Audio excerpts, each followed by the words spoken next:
What you are seeing now is the alcove area in the living room of the simulation home.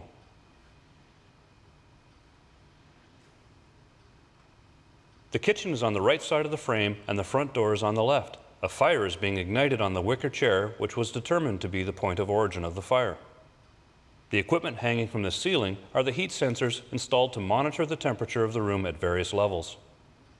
The smoke is now pouring from the ignition point and a small flame is developing. The wicker chair is now burning.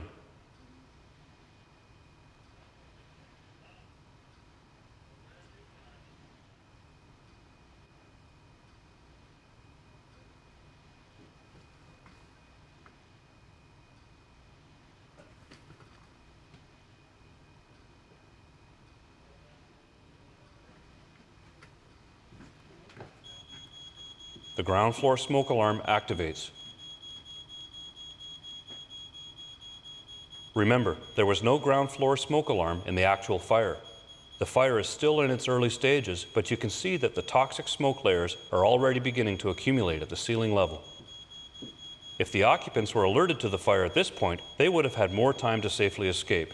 In a fire, every second counts. There is no time to spare.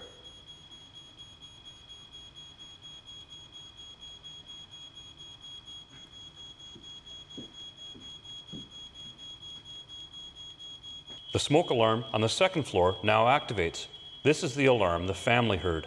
At this stage, they are getting out of bed, gathering their children, and preparing to escape. These are the fire conditions that the family would have faced as they came down the stairs. At this point, the temperature in the room at the shoulder level is approximately 40 degrees Celsius.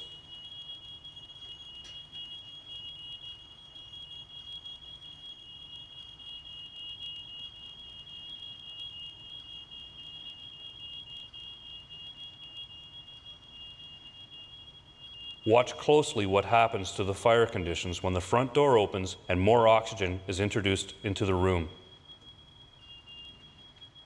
At this stage, we believe the mother and 3-year-old are now exiting the front door.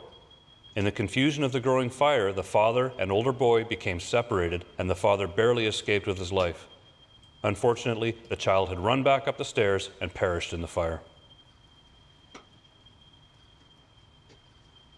Within 30 seconds of the door opening, the temperature on the first and second floors soared to over 700 degrees Celsius.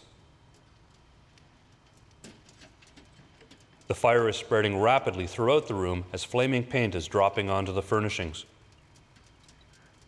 The room is rapidly approaching its peak temperature of 900 degrees Celsius. All of the materials in the room are now burning, and in less than 3 minutes, we have reached flashover conditions. No one can possibly survive these conditions. You can hear the front window shattering. These are the conditions that the firefighters faced as they entered the burning building in attempts to rescue the young victim.